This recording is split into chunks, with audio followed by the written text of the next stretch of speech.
You're with CapeTalk. Time to talk books. There is a connection, by the way, with Pamplona and the running of the bulls, which is where we began the show. I asked for stories about running with the bulls and explanations as to why you do it, and we've had some excellent response, and I've got a WhatsApp saying, isn't there a connection between the running of the bulls and Ernest Hemingway? There is indeed. Ernest Hemingway spent a lot of time in Spain. He certainly spent a lot of time in Pamplona in the 1920s, and he wrote a very famous book called The Sun Also Rises, massive bestseller. And that's what effectively gave global popularity to the running with the bulls. That is Ernest Hemingway, who is close to the era of the book I'm reviewing this week, which is The Bully Pulpit by Doris Kearns Goodwin. It says, The Bully Pulpit, Theodore Roosevelt and the Golden Age of Journalism. Now, I bought this book because I'm fascinated by Theodore Roosevelt, Teddy Roosevelt. Don't confuse him with Franklin Delano Roosevelt, his nephew, who was later president for 3 terms, of course, during the Second World War. Teddy Roosevelt is one of the most consequential American presidents. He's a man who changed the American presidency. And the reason they talk about the bully pulpit is that was an expression he used. He was the first president to use the office to persuade public opinion in his favor. If he couldn't get Congress to do what he wanted, he went on the trail. He made friends of journalists. He manipulated the media. He made speeches. He would turn public sentiment against Congress so that they got pressure from the people electing them and that they would do his bidding. And that's what he called the bully pulpit. Before him, presidents didn't really do that. So he was a very significant man and an amazing character, a bit of a Winston Churchill character. He led troops into battle and he spent a couple of years in isolation on a Wild West farm because he had suffered a personal tragedy. He was an amazing man.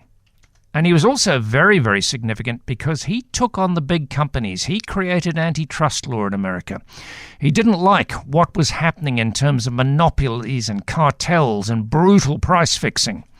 And the Theodore Roosevelt and the Golden Age of Journalism refers to the muckraking journalists who pioneered a whole new form of journalism almost anywhere in the world. Massive investigations that exposed what the railroad companies were doing, what the oil companies were doing. And that led to antitrust legislation, first of its kind anywhere in the world. It's what we would call competition laws or monopoly laws. Really important development in governmental reach. And Teddy Roosevelt did that. And it's important now. The reason I'm interested in it is because the US government, irrespective of who gets elected next, will take on the big tech companies. Alphabet, which own Google, Meta, which owns Facebook, Microsoft. These companies, Apple, they're all too big, way, way too big and destructive. And the one thing there is consensus on in Washington at the moment is they have to be taken down. They have to be broken up.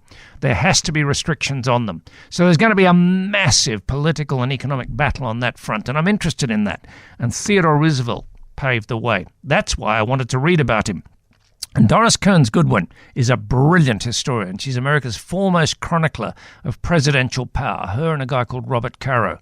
And she wrote a magnificent book, which I've spoken to you before about, called Team of Rivals, which is the life story and the political history of Abraham Lincoln.